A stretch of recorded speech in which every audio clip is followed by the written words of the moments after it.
While traveling the northern Ohio back roads on my way to Detroit, I came across this little town, Mount Victory, and it was just so quaint I had to stop. And the history of this town is very interesting.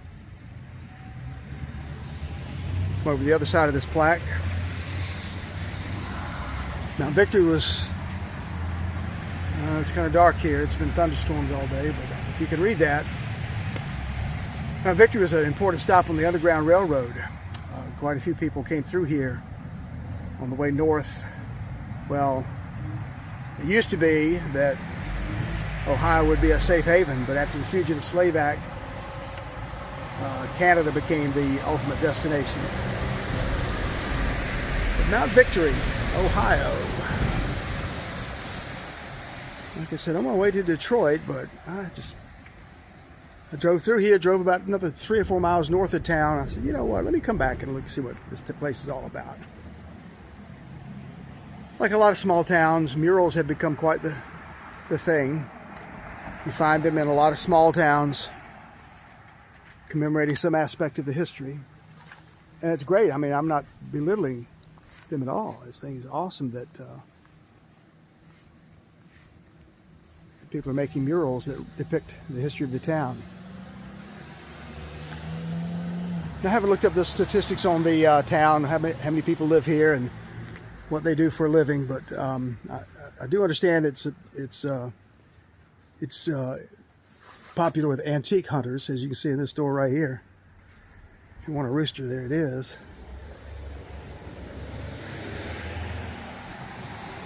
You see this, looks like a restaurant over there where you can eat some subs.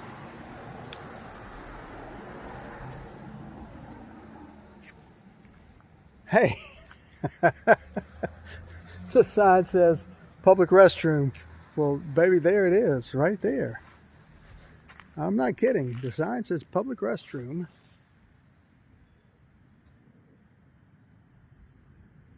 And turn the corner. And that's your public restroom. Okay, let's walk a little bit around town and see what we got here.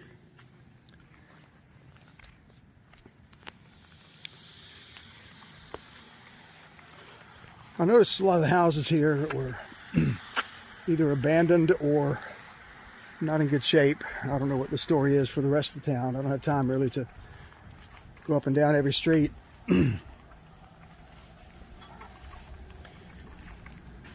There's another antique store across the way.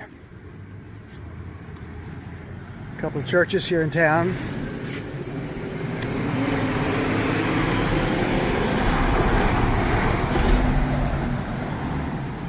It's not a dead town. I mean, it's quite popular. I mean, a lot of people drive through here. There is a traffic light. How about that? There's a traffic light. It's the only one in town.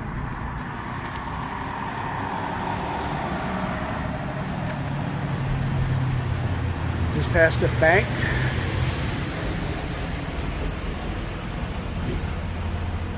What is this? A farm market. That's cool. Apparently there's a pretty active Amish community here in town, another antique shop. Well, unfortunately, I'm here late in the day and everything's closed. Come down here a little bit further. Train tracks do come through here, and there's an active track. Is this the post office? Huh.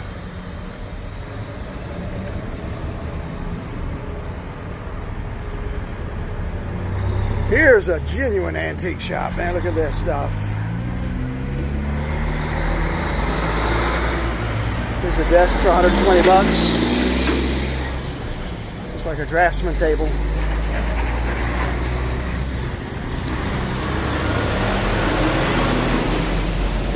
Nothing is chained down. Apparently they're not worried about somebody taking something for free.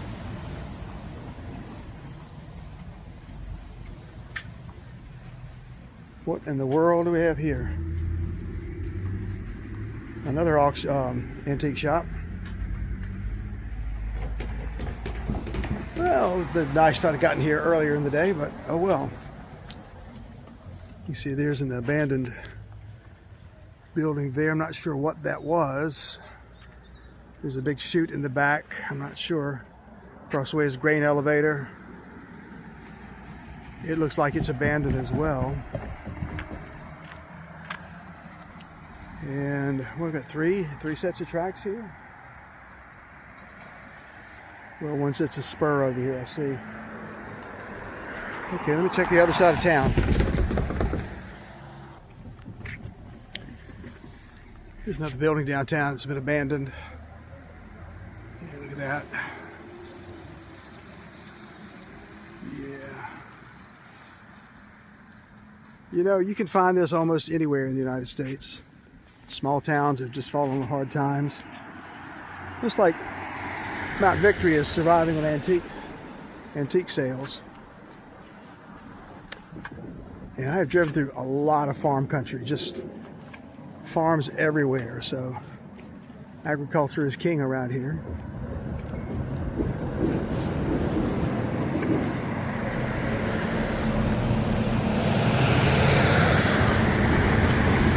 So I'm saying a lot of small towns have fallen on hard times.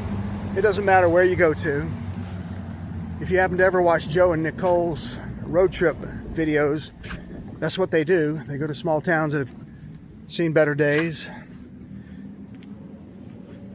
I'd like for my channel to be a little bit more uplifting than just looking at the negative. The cat checking me out. Hello, kitty.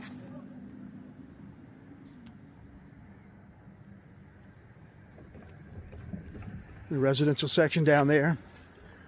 Those houses look pretty good down there.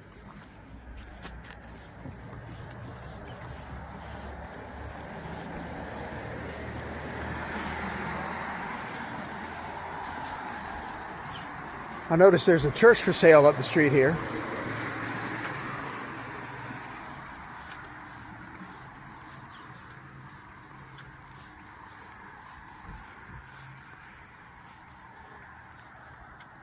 Those are my wheels right there. Not crazy about having my name on that, but my graphics guy said I needed to have it up there. I don't know. I can take it off if I don't like it after a while.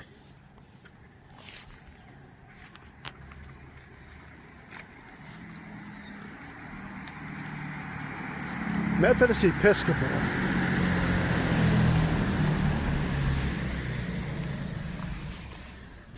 Let's blend in some other houses.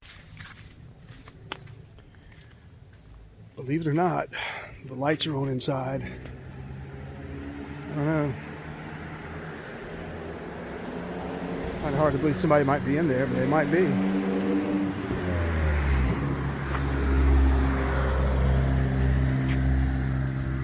Yes, indeed. Stop being judgmental.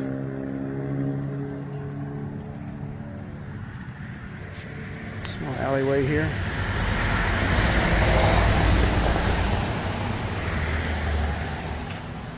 There's another cat in front of me. I don't know. Maybe they're feral. I don't know.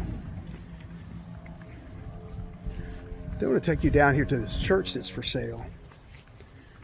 What do you use that building for? No, in my hometown, well, not my hometown, but close to my hometown, Myrtle Beach, South Carolina, there's a Presbyterian church that's for sale. The congregation moved to a bigger facility. Now that one sits there waiting for someone to buy it. I guess you could be creative with something like that at the beach. I don't know what you do here.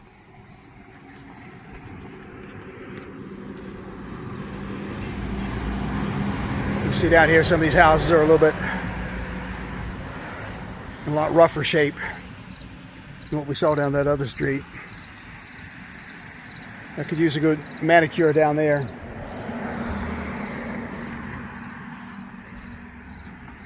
There's a tropical rainforest growing in the gutter. And there are lights on inside that house as well.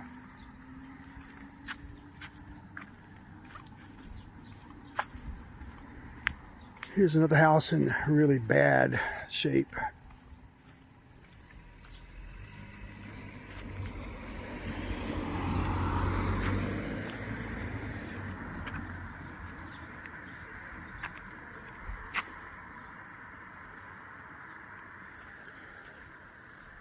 You know, houses, when I see abandoned houses, I can't help but think about all the memories that might be inside that building. You know, what happened? Where did the owners go? What happened to that house? What's the history? When I see abandoned houses in small towns, I often wonder that. In my small hometown in North Carolina, there are quite a few abandoned houses. They even have nuisance signs on the front of them, but they don't get torn down. I guess it costs the city too much to tear them down and dispose of it. So they just sit. But wouldn't you love to know the history? All right, take, for example, this house right here. I'd love to know the history of that house, the families that lived there, the memories that were created there. Look at this side porch over here. You know that had to have some good conversations at some point.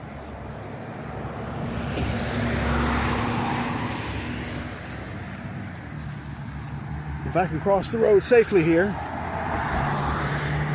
I've got one more truck to pass me. Over here too. A pressure washer could make some money in this town.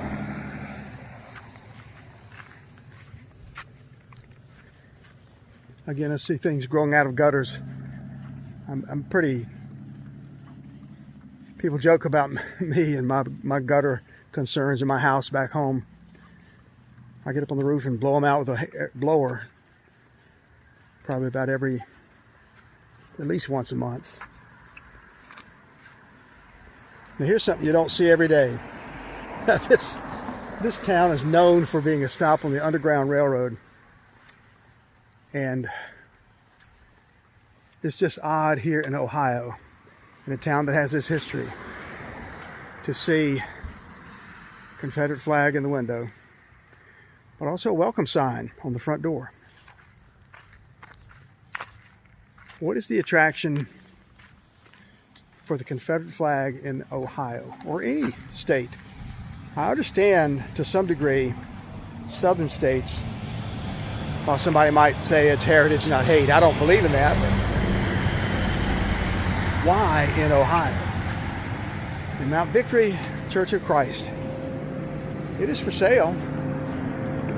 Have no idea how much. It does not look in bad shape. There's some gutters that have come down, but I don't see it's in bad shape at all. But what do you do with a building like this? I mean, look at the roof up there. The roof over the vestibule looks brand new. What do you do with a church like that?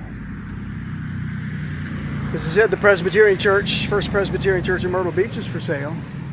And I can understand, it's right there at the beach. I can understand that. Buy a muffler. I can understand that because that could have potential to be redesigned into a bed and breakfast. That has enormous potential. But here, what would you change this into that would make it appeal to people? I don't know.